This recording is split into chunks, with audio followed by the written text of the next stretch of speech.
அஸ்ஸலாமு அலைக்கும் வரஹ்மத்துல்லாஹி வபரகாத்துஹு. தர்பியா என்பது நம்மை நாமே வளர்த்துக் கொள்ளக்கூடிய நிகழ்வு.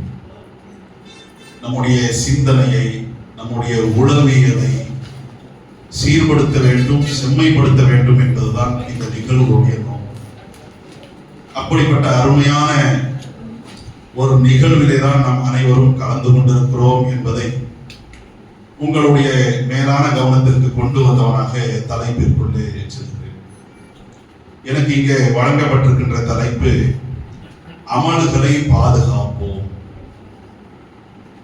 அமல்களை பாதுகாப்போம் என்றால், பாதுகாப்பு என்ற இந்த பதத்திற்கு இதை நாம் ஆங்கிலத்திலே பயன்படுத்த வேண்டும் என்றால் சேஃப் கார்டு பண்ணுவது, பிரிசர்வ் பண்ணுவது, அதே விதமாக செக்யூர் பண்ணுவது. ஆக இந்த செக்யூர் என்பது, பிரிகாஷன் என்பது, அதே விதமாக பிரிசர்வ் என்பது, இதுவெல்லாம் நம்முடைய வாழ்க்கையோடு கலந்த விஷயம். பலதை நாம பாதுகாக்கிறோம். நம்முடைய உயிரை பாதுகாக்கிறோம், நம்முடைய உடலை பாதுகாக்கிறோம், நம்முடைய உடல் உறுப்புகளை பாதுகாக்கிறோம், நம்முடைய பொருளாதாரத்தை பாதுகாக்கிறோம், நம்முடைய வீட்டை பாதுகாக்கிறோம், நம்முடைய குடும்பத்தை பாதுகாக்கிறோம், நம்முடைய பிள்ளைகளை பாதுகாக்கிறோம்.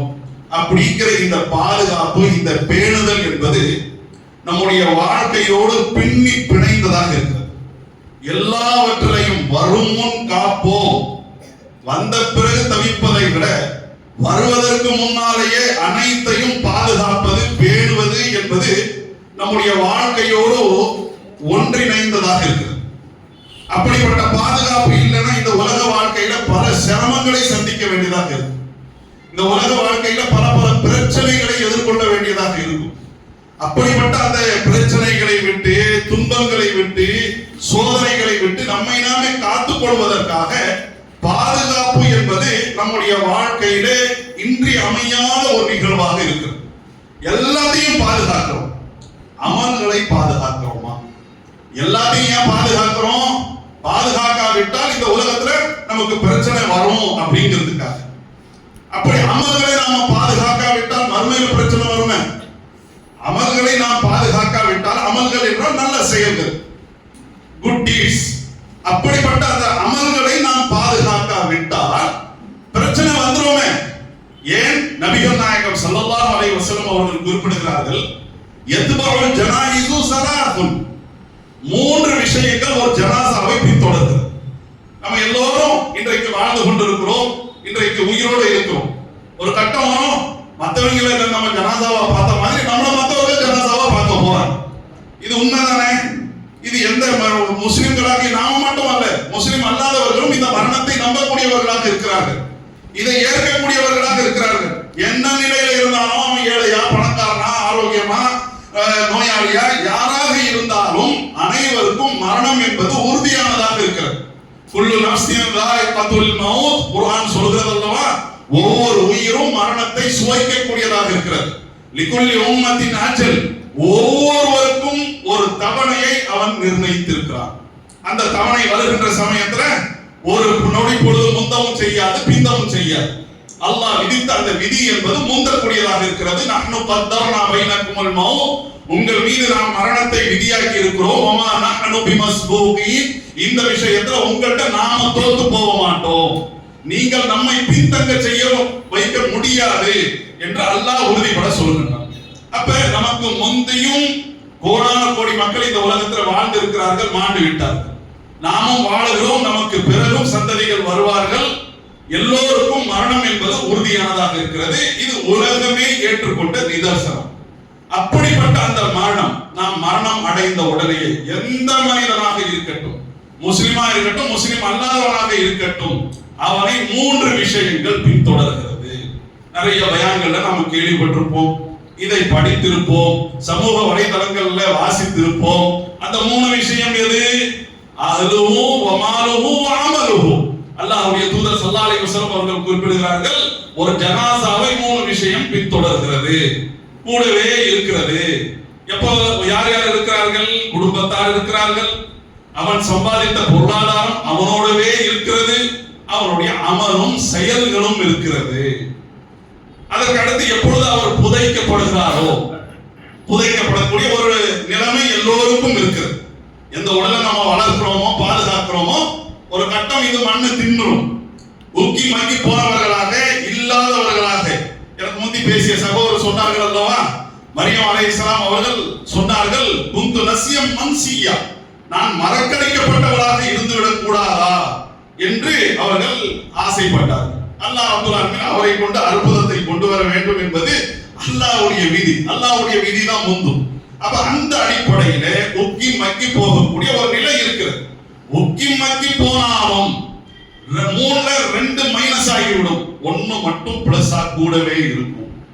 எந்த 2 மைனஸா போயிடும் நம்ம எல்லோருக்கும் தெரியும். அவன் சம்பாதித்த பொருளாதாரம், அந்த மையத்து சம்பாதித்த பொருளாதாரம் எத்தனை கோடிகள்ல இருந்தாலும் சரி, எத்தனை மில்லியன்ல பில்லியன்ல இருந்தாலும் சரி, எல்லாத்தையும் விட்டுட்டு தான் போகும். விட்டு போகக்கூடிய ஒரு நிதர்சனம் இருக்கிறது.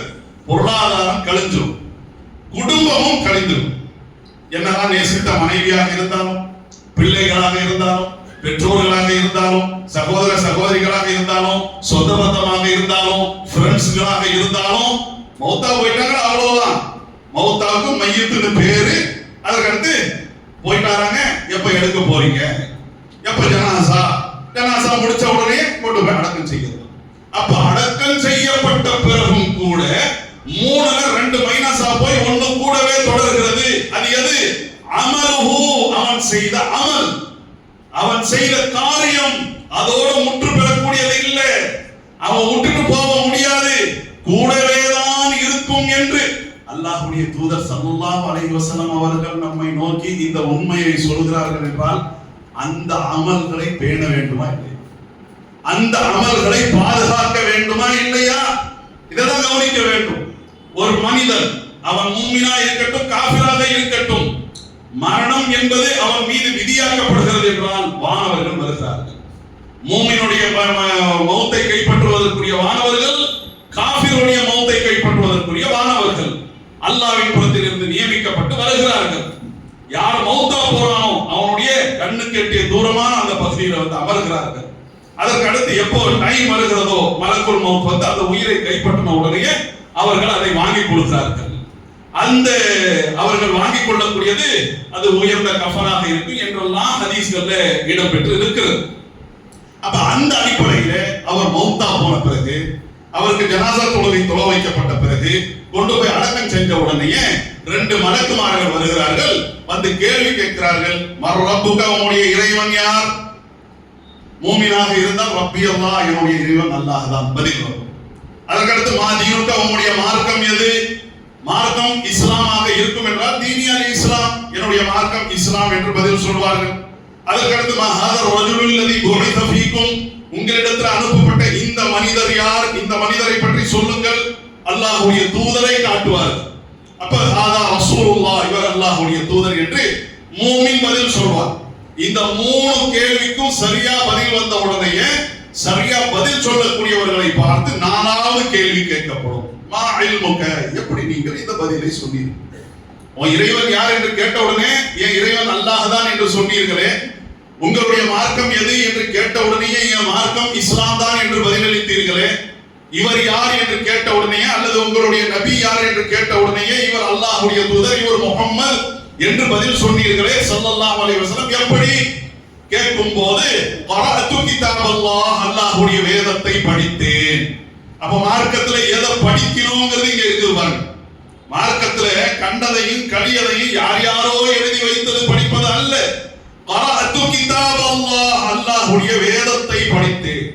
ஃபஆமன்து பிஹி, அதை நான் நம்பினேன். வஸத்தக்து, அதை நான் உண்மைப்படுத்தினேன். அல்லாஹ்வுடைய வேதம் தான் ரப்பு என்பவன் அல்லாஹ் என்று சொல்லிக் கொடுத்தது. மார்க்கம் என்பது இஸ்லாம் என்று சொல்லிக் கொடுத்தது.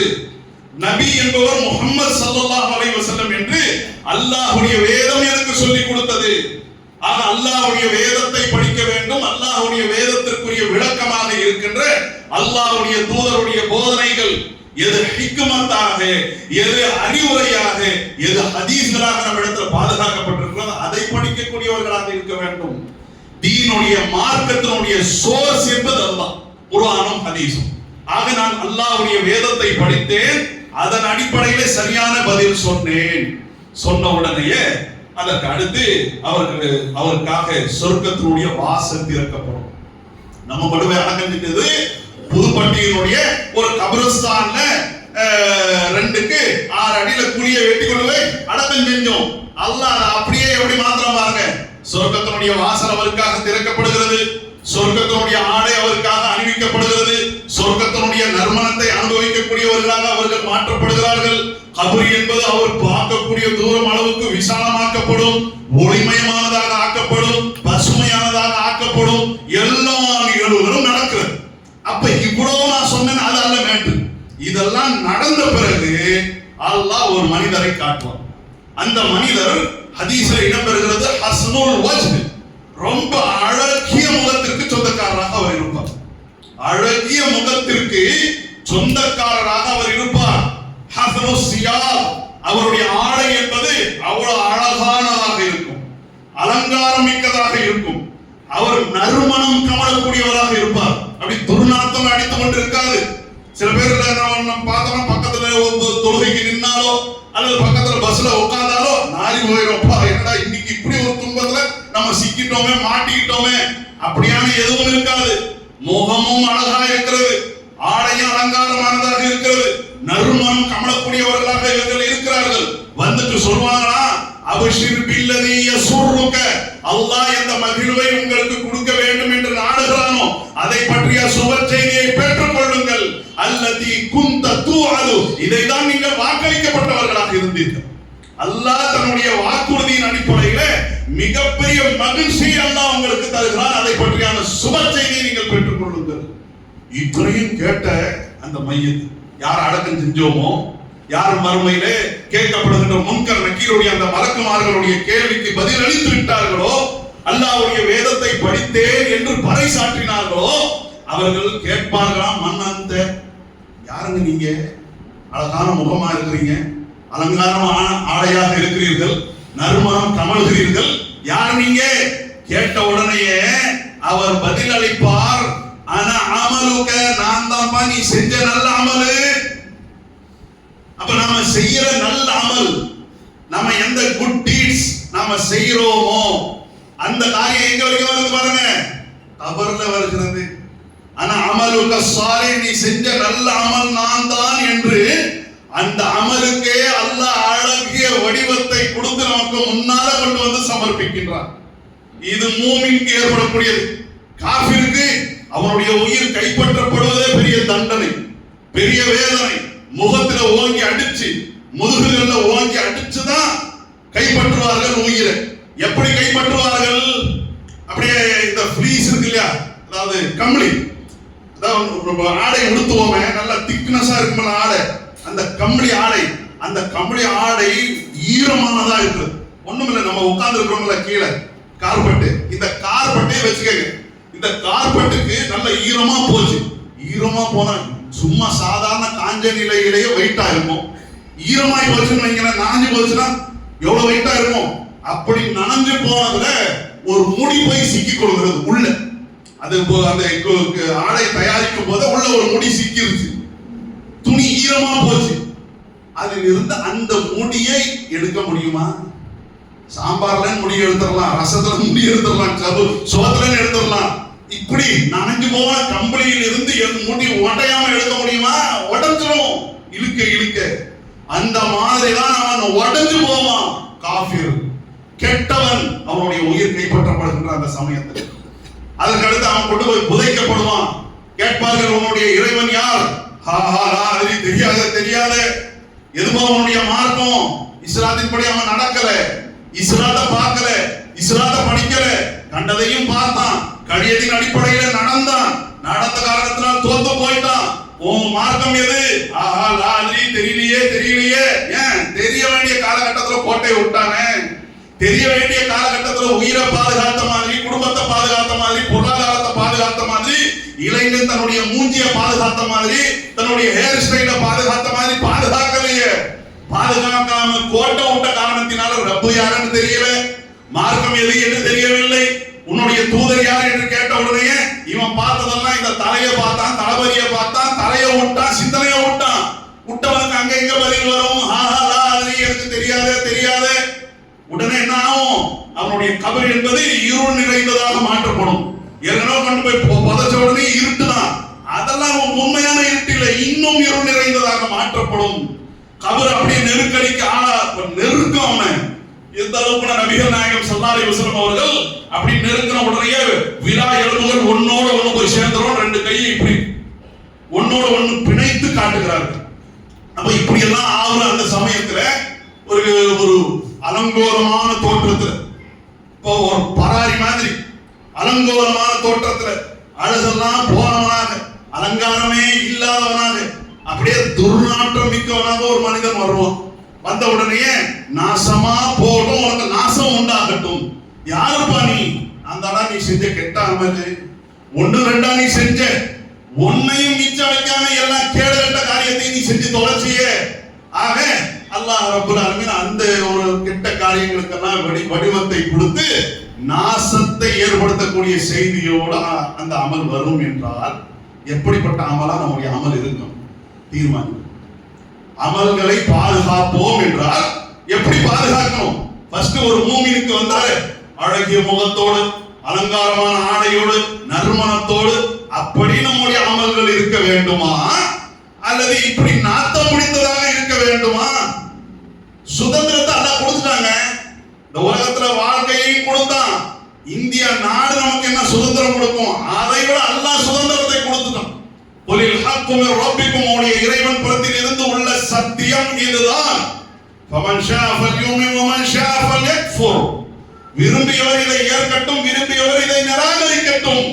அந்த உரிமை உங்களுக்கு இந்த உலகத்திலே இருக்கிறது. இன்னா ஹலகனல் இன்சான மின் நுத்ஃபத்தின் அம்ஷாஜ் நப்தலீஹி ஃபஜஅல்நாஹு ஸமீஅன் பஸீரா. இந்த மனிதனை கலப்புவிந்தால் நாம் படைத்திருக்கிறோம். வெறும் ஆணை கொண்டு மட்டுமே இவன் உருவாகிட முடியாது, பெண்ணை கொண்டு மட்டுமே உருவாகிவிட முடியாது. ஆணுடைய உயிரணும், பெண்ணுடைய சினை முட்டை, இந்த ரெண்டு கலப்பை கொண்டு இந்த மனிதரை நாம் படைத்திருக்கிறோம். சோதிப்பதற்காக, சோதிக்கும் முகமாகத்தான் செவிப்புலனை கொடுத்திருக்கிறோம், சோதிக்கும் முகமாகத்தான் பார்வையை கொடுத்திருக்கிறோம், சோதிக்கும் முகமாகத்தான் இவனுக்கு வாழ்க்கையை கொடுத்திருக்கிறோம். இன்னா ஹதைனாஹு ஸபீல், ரெண்டு பாதை இவனுக்கு புறப்படுத்தி இருக்கிறோம். இம்மா ஷாக்கிரோ இம்மா கஃபூரா. இவன் நன்றி உள்ளவனாகவும் மாறலாம், நன்றி கெட்டவனாகவும். சுதந்திரம் இந்த உலகத்தில் இருக்கிறது. குட் டீட்ஸும் இருக்கிறது, பேட் டீட்ஸும் இருக்கிறது. அதாவது நல்ல காரியங்களும் இருக்கிறது, கெட்ட காரியங்களும் இருக்கிறது. எதை பேண வேண்டும், எதை பாதுகாக்க வேண்டும், எதன் அடிப்படையில் நடக்க வேண்டும், சுதாரிக்கணும். இங்கே சுதாரித்தால் நாளைக்கு எந்த தவிப்பும் நமக்கு இருக்காது, எந்த கை சேதமும் இருக்காது. அல்லாஹ் குர்ஆனிலே சொல்கிறான், இஹ்பிது மின்ஹா ஜமீஅன், நீங்கள் இங்கிருந்து வெளியேறிவிடுங்கள், அனைவரும் வெளியேறுங்கள். யாரை பார்த்து சொல்லப்பட்டது? முதல் மனிதர், நம்முடைய ஆதி பிதா ஆதம் அலைஹிஸ்ஸலாம் அவர்கள் சொர்க்கத்தில் தங்க வைக்கப்பட்டார்கள் அல்லவா? அங்கிருந்து சொர்க்கத்தை விட்டு வெளியேற்றப்பட்ட அந்த சமயத்தில் அல்லாஹ் சொல்றான், இஹ்பிது மின்ஹா ஜமீஅன், இங்கிருந்து வெளியேறுங்க. நீங்க மட்டுமல்ல, நீங்கள் இன்னைக்கு ஆதமும் ஹவ்வாவுமாக ஜோடியா இருக்கிறீங்களே, உங்களுக்கு பல ஜோடிகள் வரும், கோடிக்கணக்கான மனிதர்கள் உருவாவார்கள். எல்லாரும் போங்க. எங்க? வலக்கும் ஃபில் அர்தி முஸ்தகர்ரும் வ மதாஉன் இலா ஹீன். இந்த பூமியிலே குறிப்பிட்ட காலகட்டம் வரைக்கும் தங்கக்கூடிய வாழ்க்கை வசதிகள் செய்யப்பட்டிருக்கிறது. அதுவே நிரந்தரம் கிடையாது, குறிப்பிட்ட காலகட்டம் தான். குழந்தையா பிறக்கிறவன் குழந்தையாவே இருக்க மாட்டான், வாலிபனா மாறுவான், இளைஞனாக மாறுவான், அதுக்கடுத்து திருமணம் முடிப்பான், எல்லாம் நடக்கும். பிறகு மீண்டும் அவனுடைய கட்டங்கள் ரிவர்ஸை நோக்கி போகும். எப்படி குழந்தையா இருந்தாலும் வளர்ந்து விட்ட குழந்தை தளர்ந்து விட்ட குழந்தையாக அவன் மாறுவான். இதுதான் அனைத்து மனிதர்கள் மீதும் விதியாக்கப்பட்ட ஒரு நிலையாக இருக்கிறது. அப்ப அவர்கள் வெளியேற்றப்பட்டார்களே, இந்த பூமியை நோக்கி வந்தார்களே, வந்த அந்த சமயத்தில் அல்லாஹ் சொல்றான், ஃபைம்மா யக்தியன்னகும் மின்னி ஹுதன், என் புறத்தில் இருந்து ஒரு நேர்வழி உங்களுக்கு வரும். ஃபமன் தபிஅ ஹுதாய, யார் என்னுடைய அந்த ஒரு நேர்வழியை பின்பற்றுகிறார்களோ. நல்லா கவனிங்க, தர்பியாவில் நாம எல்லாம் அமர்ந்திருக்கிறோம். என் புறத்தில் இருந்து வந்த அந்த ஒரு நேர்வழியை யார் பின்பற்றுகிறார்களோ, ஃபலா ஹௌஃபுன் அலைஹிம் வலா ஹும் யஹ்ஸனூன், அவர்களுக்கு எந்த அச்சமும் கிடையாது, அவர்கள் கவலைப்பட மாட்டார்கள். இந்த உலகத்துல நாம வாழ்றோம் இல்லையா, அச்சம் என்பது பிணைக்கப்பட்டது, கவலை என்பது பிணைக்கப்பட்டது. எல்லாத்துக்கும் ஒவ்வொரு. இப்ப பாருங்க, நம்ம எல்லாம் கொஞ்சம் அச்சம் இல்லாம கொஞ்சம் கவலை இல்லாம இருக்கலாம். நிகழ்ச்சிக்கு ஏற்பாடு செஞ்சிருக்காங்க இல்லையா, பக்கத்துல அறிவிக்கலாம். அவங்க எத்தனை கொடுத்திருக்கிறோம் எல்லா போதும் தெரியலையே. ஏன் நிகழ்ச்சி 10 மணின்னு சொல்லப்பட்டது, ஆரம்பிச்சது ஒரு 4-5 பேரை சொல்லு, சரி ஓகே ஆரம்பிச்சு விடுவோம். ஆரம்பிச்சத 11 மணி அல்லவா, 11 மணிக்கு ஆரம்பிச்சு முதல் பேச்சாளர் முடிச்சு இப்ப 2வது பேச்சாளரா வந்து இப்ப 3வது பேச்சாளர் ஒருத்தர், அதுக்கு அடுத்து சாப்பாடு, அதுக்கு அடுத்து கேள்வி பதில், போய் முடிக்கணுமே. அசரா, மக்ரிபா, இஷாவா, புரியுதுங்களா? அப்ப அச்சம் என்பது மனிதனுடைய ஒவ்வொரு கட்டத்திலையும் பிணைக்கப்பட்டதாக இருக்கு. நம்ம எல்லாரும் சாப்பிட போறோம் கேட்டா சாப்பாடுக்கு எத்தனை மணிக்கு விடுவாங்களோங்கிறது நமக்கு கவலையா அச்சமா இருந்தாலும் சாப்பிட்டு நல்ல ரிசல்ட் இன்னும் சொன்னோமே அந்த எதிர்பார்க்கும் மற்றவர்களுக்கு. அப்ப அச்சம் என்பது, இதெல்லாம் சும்மா ஒரு உதாரணத்தை எடுத்து காட்டுறேன், சரிங்களா? அப்ப அச்சம் என்பதும் கவலை என்பதும் பின்னி பிணைந்ததாக நம்முடைய வாழ்க்கையோடு இருக்கிறது. அச்சம் இல்லாம எதுவுமே கிடையாது, எல்லாமே அச்சம் தான். மைக்க கொடுக்கறதுக்கு முந்தைய நல்லா பேசணுமே, பிரசன்ட் பண்ணோமே, இவர்கள் கேட்கணுமே, இவங்க மனசுல தங்கணுமே, பயணிச்சு வர்றோம். ஒரு 4 செய்தி தங்கி அதன் அடிப்படையில் நடந்ததானுங்க இந்த நிகழ்ச்சியை வெற்றி வந்தது ஒரு பிரயோஜனம். ஆக கவனத்தில் கொள்ள வேண்டும். அப்ப அச்சம் என்பதும் கவலை என்பதும் நம்மோடு பிணைந்ததாக இருக்குது. பாருங்க, இந்த அச்சமே இல்லையா, இந்த கவலையே இல்லை உனக்கு, எங்க அச்சம் இல்லாத ஒரு நிலை இந்த உலகத்துல சாத்தியம் இல்லை, கவலை இல்லாத ஒரு நிலை இந்த உலகத்துல சாத்தியம் இல்லை. சாத்தியம் இருக்கிறது அச்சமற்ற கவலையற்ற எங்க, மறுமையில இருக்கிறது. மறுமையில எந்த பயம் நமக்கு இருக்கக்கூடாது. ஏன், பயம் நிறைஞ்ச காலகட்டம். எனக்கு முந்தி பேசிய சகோதரர் ஆரம்பத்திலேயே ஒரு வசனத்தை வாசித்தார்களே, யா யுஹன்னாஸு தகு ரப்பக்கும் இன்ன ஸல்ஸலத்த ஸாஅத்தி ஷைஉன் அஸீம். உம்முடைய இறைவனை அஞ்சிக் கொள்ளுங்கள் மக்களே சொல்லிட்டு, இன்ன ஸல்ஸலத்த ஸாஅத்தி ஷைஉன் அஸீம், அந்த நாளுடைய திடுக்கம் என்பது மிகப்பெரிய திடுக்கம். அந்த நாளுடைய திடுக்கம் அளவுக்கு இந்த உலகத்துல வேற எந்த திடுக்கமும் இல்லை. அப்படி அச்சம் நிறைஞ்ச கவலை நிறைந்த என் நபிமார்களே, அல்லாஹும்ம அஸ்லிம் அஸ்லிம், யா அல்லாஹ் என்னை பாதுகாத்து. யாருங்க, உங்களை நம்மள மாதிரி சாமானியர்கள் அல்ல, மனித குலத்தினுடைய வழிகாட்டிகளாக இருந்தார்களே அந்த நபிமார்கள். ஆதம் அலைஹிஸ்ஸலாம், நூஹ் அலைஹிஸ்ஸலாம், இப்ராஹிம் அலைஹிஸ்ஸலாம், இஸ்மாயில் அலைஹிஸ்ஸலாம், யாக்கூப் அலைஹிஸ்ஸலாம், மூசா அலைஹிஸ்ஸலாம், ஈசா அலைஹிஸ்ஸலாம், அல்லாஹ்வுடைய தூதர் முஹம்மது ஸல்லல்லாஹு அலைஹி வஸல்லம். அல்லாஹும்ம சல்லிம் யா அல்லாஹ் பாதுகாத்து என்று அவர்களே அல்லாஹ்விடத்தில் மன்றாடுவார்கள் என்றால், அப்படிப்பட்ட அச்சம் நிறைந்த கவலை நிறைந்த அந்த நாளிலே நாம் வெற்றி பெற வேண்டும் என்றால் இங்க சுதாரிக்க அப்படியே வாலிபமும் போச்சு, இளமையும் போச்சு, கல்யாணமும் முடிச்சாச்சு, பிள்ளைகளையும் பெத்தாச்சு, செய்வோம் தொழுவோமுங்க. என்ன தொழுகைக்கா குறைச்சது, ஜக்காத்துங்க, தர்மம்ங்க, ஹஜ்ஜா போட்ட இன்னும் இப்பதானே 40, இப்பதானே 50 செய்யலாம். உம்ராங்க, திக்ருங்க, குர்ஆனுங்க. ஆமா, ஒரு காலகட்டம் இப்ப ரொம்ப ஃபாஸ்டா போயிட்டே இருக்கிறோம். ரொம்ப காம்படிஷன் நிறைந்த உலகம், போட்டி நிறைந்த உலகம், வேகமான உலகம், மின்னலா செயல்படணும், அப்படி தீயா செயல்படணும். நம்முடைய இதுல எல்லாம் சினிமா டைலாக் தான், நம்முடைய பேச்சுவார்த்தைகள்லாம் தீயா செயல்படணும், எல்லாம் ஓகே. எங்கங்க குர்ஆன் ஓதுறது, எங்கங்க விக்ர் செய்யறது, எங்கங்க தஹஜ்ஜுத், எங்கங்க தௌபா, எங்க இஸ்திக்ஃபார், தாய் தகப்பன் கட்டுப்படுறது, தாய் தகப்பன் பணிவிடை செய்யறது, நன்மையான காரியம் எங்க செய்யலாம்ங்க. அதுக்குன்னு ஒரு கட்டம் வரும். அப்படியே இருந்து கடைசியா அல்லாஹ் சொல்றான், ஹத்தா இதா ஜா அஹதஹுல் மௌத், அவர்கள ஒருவரிடத்துல மரணம் வரக்கூடிய அந்த சமயத்திலே கால, அப்போ சுதாரிப்பான், ரப்பிர்ஜிஊன், அல்லாஹ் ஒன்றியா அல்லாஹ், என்ன இவ்வளவு சீக்கிரம் உன் கட்டளை வந்துருச்சு, இப்பதானே 40 தொடறேன், இப்பதானே 45, இப்பதானே 50, 55 எஸ்ஐஆர் ஃபார்ம் இப்பதானே ஃபில் பண்ணி கொடுத்தேன், இப்பதானே 60ன்னு ஃபில் பண்ணேன், அல்லாஹ் அவ்வளவு சீக்கிரம் வந்துருச்சு உன் கட்டளை. ரப்பிர்ஜிஊன், யா அல்லாஹ் ஒன்றியா அல்லாஹ், லஅல்லி அஅமலு ஸாலிஹன் ஃபீமா தரக்து, நீ விட்டுட்டேன்னா நல்ல காரியம் செஞ்சிருவேன் யா அல்லாஹ், இவ்வளவு நாள் செய்யல, விட்டுரு யா அல்லாஹ், செஞ்சிடுறேன். ஜும்மாவுடைய தொழுகையில வாசிக்கப்படுகிறது, வஅன்ஃபிகு மிம்மா ரஸக்னாகும் மின் கப்லி அன் யஅதி அஹதகுமுல் மௌத். உங்கள ஒருவருக்கு மரணம் வருவதற்கு முன்னால் அல்லாஹ்வுடைய பாதையிலே செலவழியுங்கள். மரணம் வருகிறது என்றால் ஃபயகூல ரப்பி லௌலா அഖர்தனி இலா அஜலின் கரீப், அல்லாஹ் சமீபமான குறைஞ்ச ஒரு தவணையை எனக்கு நீ தருவாயாக.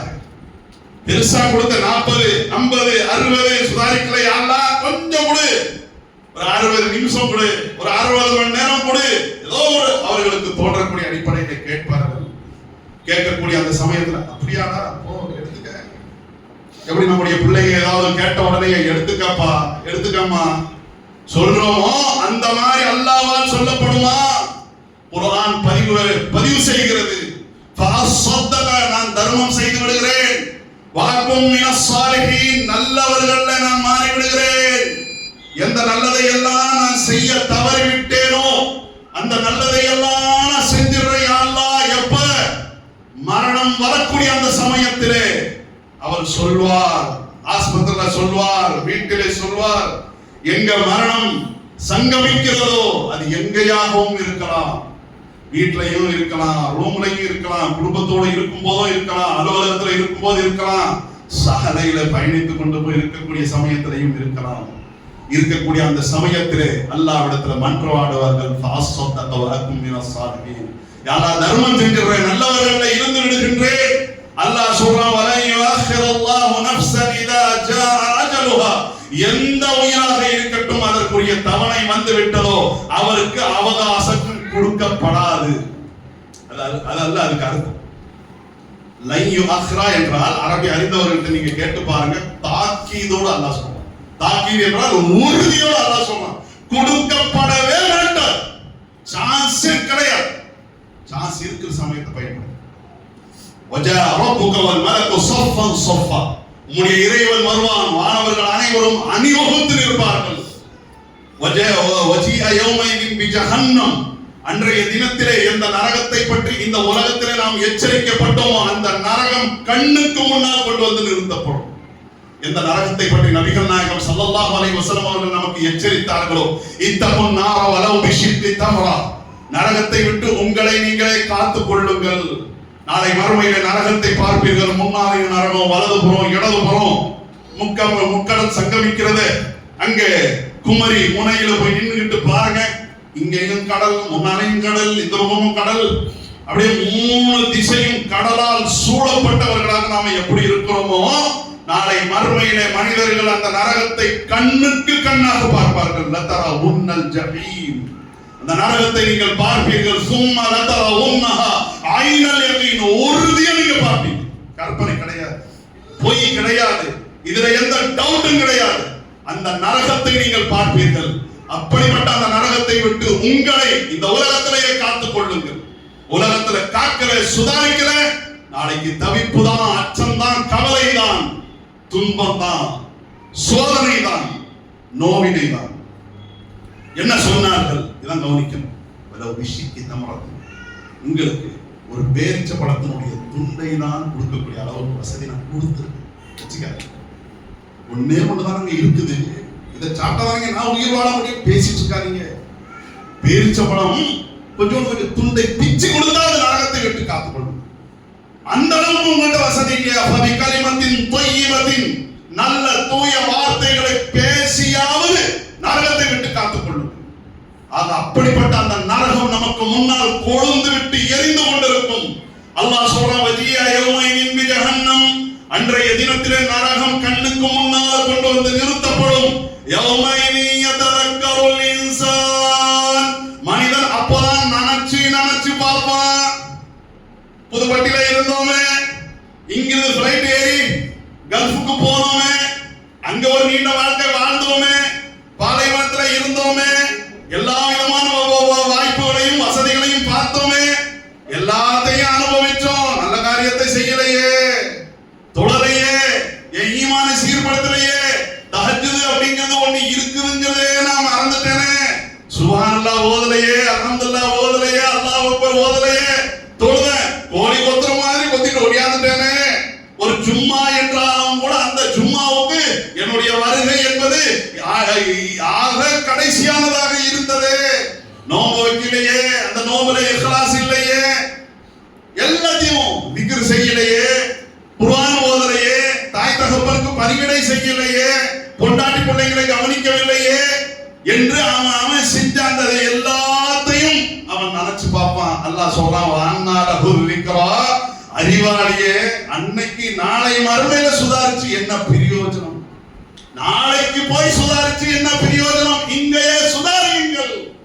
இங்கேயே சுதாரிக்க வேண்டும் என்பதற்காகத்தான் இந்த தர்பியாவிலே அமல்களை பாதுகாப்போம், அமல்களை பேணுவோம் என்ற தலைப்பு வழங்கப்பட்டது. அமல்களை பேணும். எந்த அமல்களை அல்லாஹ் நமக்கு ரொம்ப ஆர்வம் ஊட்டி இருக்கிறான்.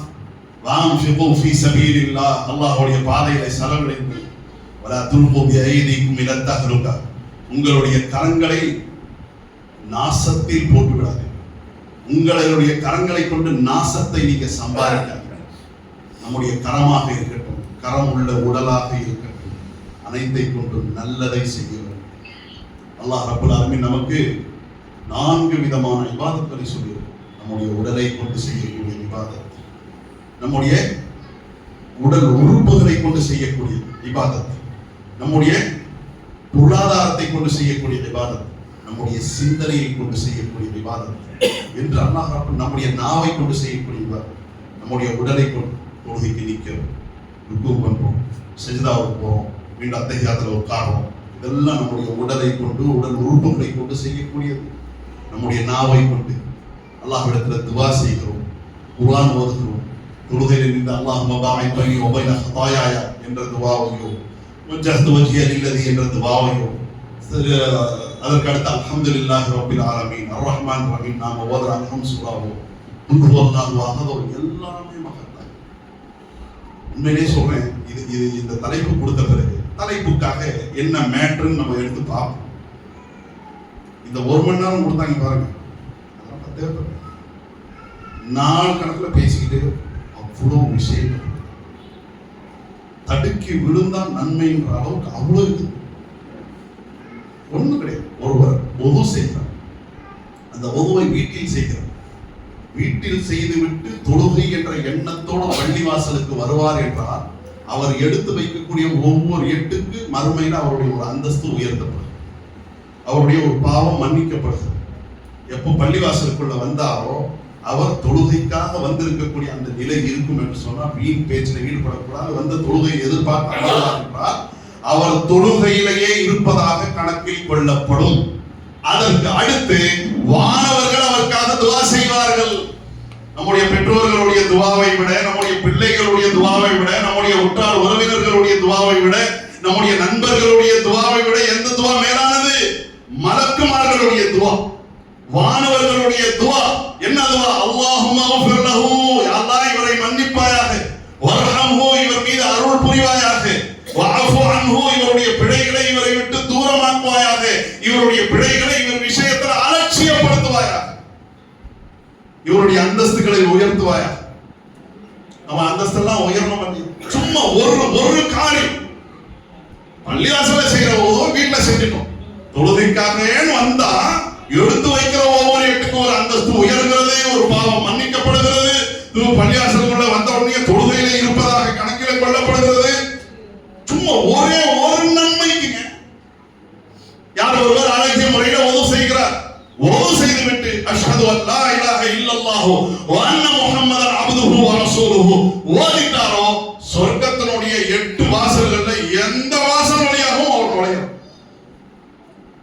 அப்படி ஒவ்வொரு துஆவுக்கு, ஒவ்வொரு தொழுகைக்கு, ஒவ்வொரு அமலுக்கு எவ்வளவு ரசூலுல்லாஹ் கேக்குறாங்க, சொர்க்கத்தினுடைய பொக்கிஷத்தை உங்களுக்கு சொல்லி கொடுக்கட்டுமா? சொல்லுங்க அல்லாஹ்வுடைய தூதரே. லா ஹவுல வலா குவத இல்லா பில்லாஹ் ஓதுங்க பாருங்க, சின்ன லா ஹவுல வலா குவத. அப்படி அந்த நன்மைகள் எவ்வளவு இருக்குதுன்னா சொல்லலாம் சொல்லலாம் சொல்லலாம் சொல்லிக்கிட்டே போகலாம். அவ்வளவு நன்மைகளை நமக்கு பெற்றுக் கொடுக்கக்கூடியதாக இருக்கிறது. அப்படிப்பட்ட அந்த நன்மைகளை நாம செய்ய வேண்டும். வான்ஃபிகு ஃபீ சபீலில்லாஹ், அல்லாஹ்வுடைய பாதையிலே செலவிடுங்கள். வலா துல்கு பிஐதிக்கும் இலா தஹ்லுகா, உங்களுடைய கரங்களை கொண்டு உங்களுக்கு நீங்கள் நாசத்தை ஏற்படுத்திக் கொள்ளாதீர்கள். வஹ்சினு, நல்லதை செய்யுங்கள். இன்னல்லாஹ யுஹிப்புல் முஹ்சினீன், நன்மையை செய்யக்கூடியவர்களை அல்லாஹ் நேசிக்கிறான். ஒரு காரியம் செய்யுங்க, நான் நேசிப்பேன் என்று ஒரு முதலமைச்சர் சொன்னார், ஒரு பிரதமர் சொன்னார், ஒரு ஜனாதிபதி சொன்னார், ஏன் நம்முடைய வார்டு கவுன்சிலர் இதை மட்டும் பார்த்துக்கீங்க, நம்ம உங்களை கவனிச்சிடறோம் அப்படின்னா எவ்வளவு கவனிப்பாதன் பால் இருக்கும். உலகத்தினுடைய சின்னஞ்சிறிய அழிந்து போகக்கூடிய முடிந்து போகக்கூடிய அதிகாரத்துக்கு எப்படின்னா எல்லாம் வல்ல அல்லாஹ் அவன் சொல்றான், நான் நேசிப்பேன் பாவம். கண்டிஷன் என்ன? நீ நன்மை செய்ய, நீ நல்லதை செய்யணும். எந்த அளவுக்கு அல்லாஹ் சொல்றான் பாருங்க. ஒரு ஆச்சரியத்தை ஏற்படுத்தக்கூடிய ஒரு தகவல் குர்ஆன்ல 23வது அத்தியாயம் சூரத்துல் முஃமினூன்ல இடம்பெறக்கூடிய 51வது வசனம். அல்லாஹ் சொல்றான், யா அய்யுஹர் ரசூல், தூதர்களே நபிமார்களே, குலூ மினத் தய்யிபாத், தூய்மையானதை உண்ணுங்க. நாம உண்ணக்கூடிய உணவு என்பது தூதர்களாக இருக்கட்டும், தூதருடைய தோழர்களாக, தூதருடைய சமூகத்தை சேர்ந்தவர்களாக இருக்கட்டும், தூயதை ஹலாலானதை தான் உண்ண வேண்டும். ஹராம் நம்முடைய வருமானத்தோடு கலக்கக்கூடாது. நம்முடைய வருமானத்தோடு, நம்முடைய உணவோடு, பானத்தோடு கலக்கவே கூடாது. தூதர்களே குலூ மினத் தய்யிபாத், தூய்மையானதை உண்ணுங்கள், ஹலாலானதை உண்ணுங்கள். வஅமலு ஸாலிஹா, நல்ல காரியங்களை செய்யுங்கள். என்ன அர்த்தம் தெரியுமா? உலகத்துல வாழ்றீங்க, சாப்பிடாம இருக்க முடியாது, பருகாம இருக்க முடியாது, குடிக்காம இருக்க முடியாது. அதனால சாப்பிடுங்க, பருகுங்க, நல்லா என்ஜாய் பண்ணுங்க, அதாவது திருப்தியா இருங்க. வெறும் உண்பதற்கும் பருகுவதற்கும் தூங்குவதற்கும் அதே விதமாக அனுபவிப்பதற்காக மட்டுமே இந்த